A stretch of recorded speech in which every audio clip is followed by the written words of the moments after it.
குலதெய்வ வழிபாட்டின் மகிமை. குலதெய்வ வழிபாடு என்பது ஒரு குடும்பத்தின் ஆணிவேராக கருதப்படுகிறது. நமது முன்னோர்கள் எந்த தெய்வத்தை முதன்மையாக கொண்டு தங்கள் வம்சத்தை தொடங்கினார்களோ அந்த தெய்வமே நம் குலதெய்வமாகும். ஜாதகத்தில் எத்தனையோ கிரக நிலைகள் சிறப்பாக இருந்தாலும் குலதெய்வத்தின் அருள் இல்லை என்றால் மற்ற வழிபாடுகள் முழுமையான பலனை தருவதில்லை.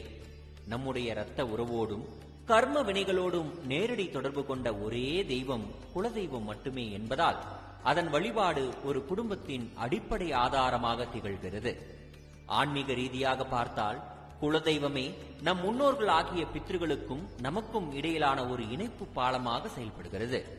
நம் முன்னோர்களின் ஆசீர்வாதம் நமக்கு கிடைக்க வேண்டுமென்றால் அதற்கு குலதெய்வத்தின் அனுமதி மிக அவசியமாகும். ஒருவருக்கு குலதெய்வ குற்றம் இருந்தால் அந்த வீட்டில் எத்தனை பூஜைகள் செய்தாலும் அல்லது புண்ணிய தலங்களுக்கு சென்றாலும் அதன் முழு பலனும் பித்ருக்களை சென்றடையாது. எனவே வம்ச விருத்திக்கும் முன்னோர்களின் நல்லாசிக்கும் குலதெய்வ வழிபாடு ஒரு தவிர்க்க முடியாத கடமையாகும். குலதெய்வம் என்பது ஒரு குடும்பத்தின் காவல் தெய்வம் போன்றது. நமக்கு ஒரு துயரம் வரும்போது மற்ற தெய்வங்களை விட குலதெய்வமே நமக்காக முதலில் வந்து நிற்கும் என்பது நம் ஆன்றோர் வாக்கு. மற்ற கிரகங்களினால் ஏற்படும் தோஷங்கள், எதிர்மறை ஆற்றல்கள் அல்லது திருஷ்டி பாதிப்புகள் என எத்தகைய இன்னல்களையும் தடுக்கும் ஒரு பாதுகாப்பு கவசமாக திகழ்வது குலதெய்வம் மட்டுமே. வருடம் ஒருமுறையாவது குலதெய்வ கோயிலுக்கு சென்று முறைப்படி வழிபடுவது அந்த ஆண்டு முழுவதும் குடும்பத்தை சுற்றி ஒரு தெய்வீக பாதுகாப்பை உருவாக்குகிறது.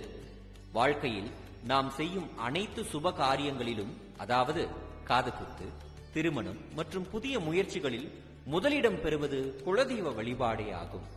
எந்த ஒரு நற்காரியத்தை தொடங்கும் முன்பும் குலதெய்வத்தை வேண்டிக் கொள்வது அந்த செயல் தடையின்றி வெற்றி பெற உதவும். ஒருவரது வம்சத்தின் பாரம்பரியத்தை காப்பதற்கும் அடுத்தடுத்த தலைமுறைகள் தர்ம வழியில் தலை தோங்குவதற்கும் குலதெய்வத்தின் அருள் பேரொளியாக திகழ்கிறது. சுருக்கமாக சொன்னால், வேரில்லாமல் மரம் தழைக்காது என்பது போல குலதெய்வ அருளின்றி ஒரு குடும்பத்தின் வளர்ச்சி முழுமை பெறாது. வாழ்க